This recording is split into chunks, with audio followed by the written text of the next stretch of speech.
Assalamualaikum. We are from Group 3 and we will present our Sulam Legal Clinic project conducted for Sheila Latif Empire, also known as Ratu Lazana HQ, located in Bandar Berang 2020, Mualim District, Perak.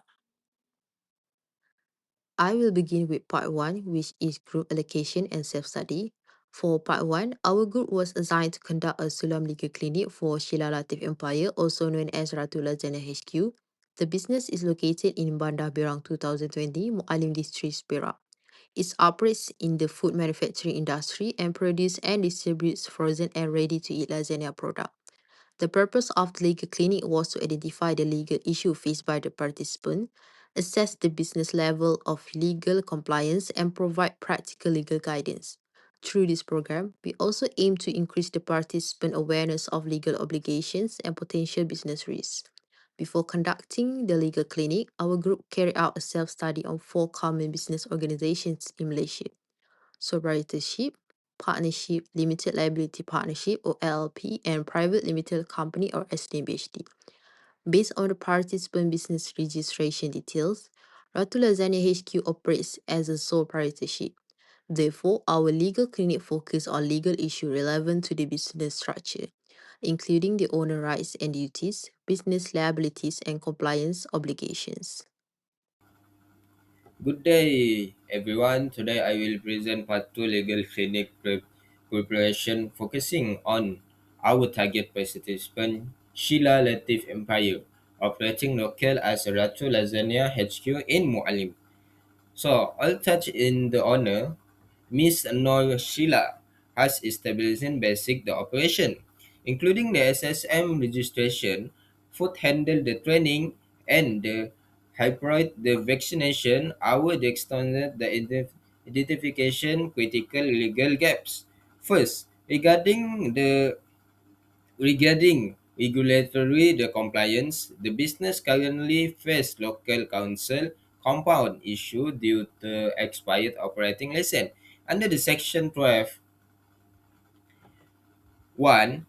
of the registration of the business act, Acta 1956, filing to the maintains the valid business registration and license exposed to the business to the penalties of up 50,000 or 2 years implements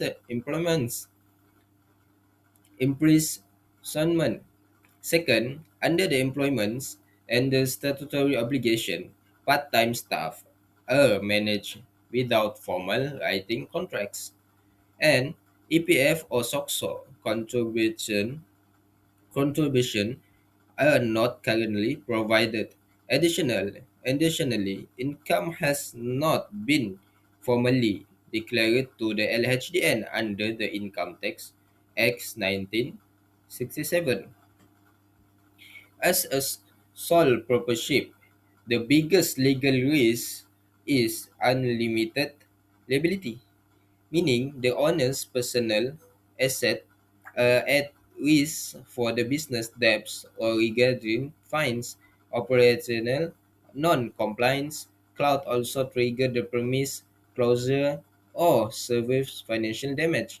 During the legal clinic season, our priority will be guiding the owner, touch listening, legalization, workplace stationery, compliance, and tax reporting structure to protect her business long term.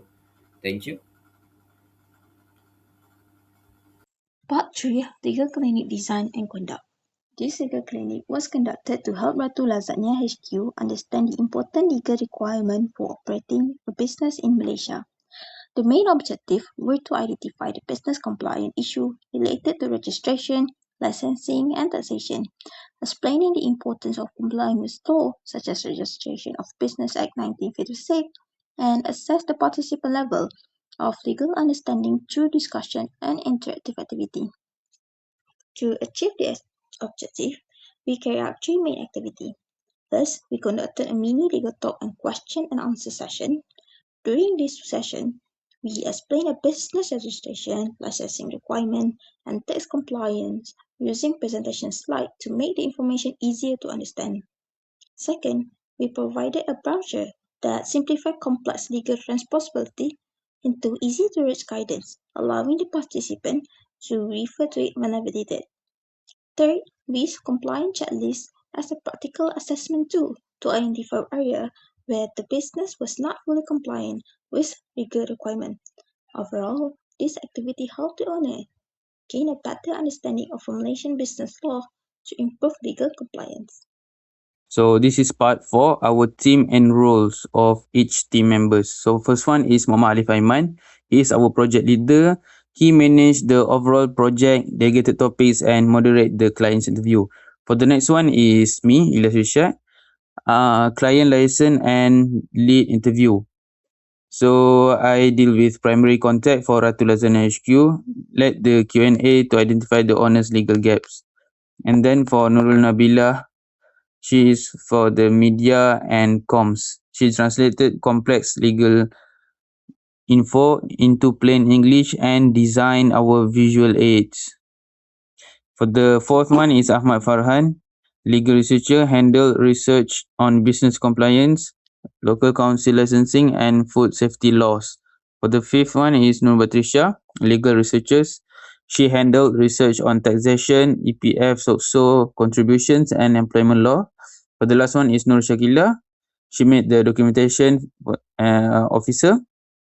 So she record the meeting minutes, assess contract risk and compile the final advisory report. So for the next one is explaining legal concepts in plain language. The first one is business structure and liability, which is we explain that as a sole proprietor, her personal assets are at risk if the business has debt. So we want her that an expired SSM can lead to fines up to 50,000 ringgit or jail time.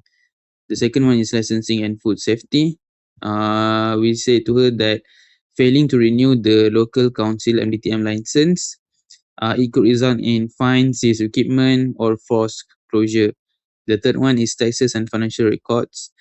We simplified the LHDN rules, so we make it clear to her. We said that keep all official receipts and invoice for 7 years so that she can avoid harsh audits and penalties. For the last one is contract risk. We advise that relying on verbal agreements with vendors and client, it can cause disputes. So we strongly recommend her using the written contract so it can make them legally and enforceable. The challenges we encountered when explaining legal responsibility with Lazana HQ, the first is initial resistance to compliance. Participants view legal regulation as costly financial burden. So the solution is shifted clinic format from formal lecture to supportive educational consultation. The second is misconception on labour laws. The informal or part-time staff are exempt from employment laws. Clarification: temporary workers are legally protected under the Employment Act 1955. Confusion over overlapping jurisdiction. Complete overlap among agencies like SSM, MDTM, KKM, LHDN, and JAKIM. The solution: use visual flowchart to outline each authority's role clearly. The fourth and the lastly, hesitation toward tax compliance, resistance to Section 182A Income Tax Act record keeping rules. Solution: demonstrated simply filing techniques and show how tracking expenses reduce tax liabilities. For the wide legal awareness written for SMEs in rural or semi-urban districts like Mu'alim. The first is mitigating catastrophic risk, prevent costly MDTM compounds or LHDN tax penalties that can easily bankrupt micro enterprises with thin profit margin. The second is unlocking financial growth opportunity. Active SSM registration, municipal licenses, and proper accounting are mandatory prerequisites. The third is public health and consumer trust, guarantees strict compliance with food safety regulations in university towns like UPSI. The lastly is ethical labour practice and welfare, ensure fair compensation and working conditions for local student workers. They can provide mandatory social safety nets through statutory EPF and social contribution. That's That's it for my part. I will pass to the next person. This legal clinic, we gain valuable experience by engaging directly with SME business owner. We learn about the legal challenges they face and discover that many still have limited awareness of business law. This experience also helps us improve our communication skill by explaining legal concepts in a simple and practical way. Biggest challenges was translating complex legal concepts into simple and practical advice. We also had to adjust our explanation based on each participant level of understanding. Since we were providing legal awareness, not legal consultation, we had to be very careful with our advice. Time constraint also limited our ability to answer every question in details. Next, we would like to present our recommendation for future legal awareness program. First is to organize a joint compliance workshop. We recommend involving agencies such as Company Commission of Malaysia, the Inland Revenue Board of Malaysia, and the Tanjung Malim District Council in one workshop. This allows business owners to receive direct guidance on business registration, taxation, and business licensing. As a result, they can better understand legal requirements and avoid future compliance issues. Second is to provide digital business training. This training should focus on electric invoicing, e-commerce consumer protection, and personal data privacy. It will help small and medium-sized enterprises adapt to the digital business environment while ensuring compliance with current legal requirements. Expected or actual impact of legal clinic on target community. The legal clinic project has created several positive impacts on target community, particularly in improving legal awareness and business compliance. Firstly, immediate risk reduction. Through our legal guidance, the business owner introduced a 7-year receipt filing system for Inland Revenue Board of Malaysia record and set reminder for Tanjung Malim District Council license renewal. This helped the business to maintain proper documentation, improve financial record management, and reduce the risk of penalty or legal non-compliance in the future. Secondly, supported business growth.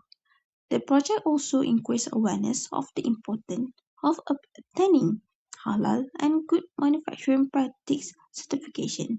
The business owner now understand that these certifications are not only legal requirements but also valuable tools to strengthen customer confidence, improve product quality, and create opportunity to expand into a larger market. Overall, this project has helped the business to become more legally compliant, better organized, and more prepared for future growth. That's all from us. Thank you.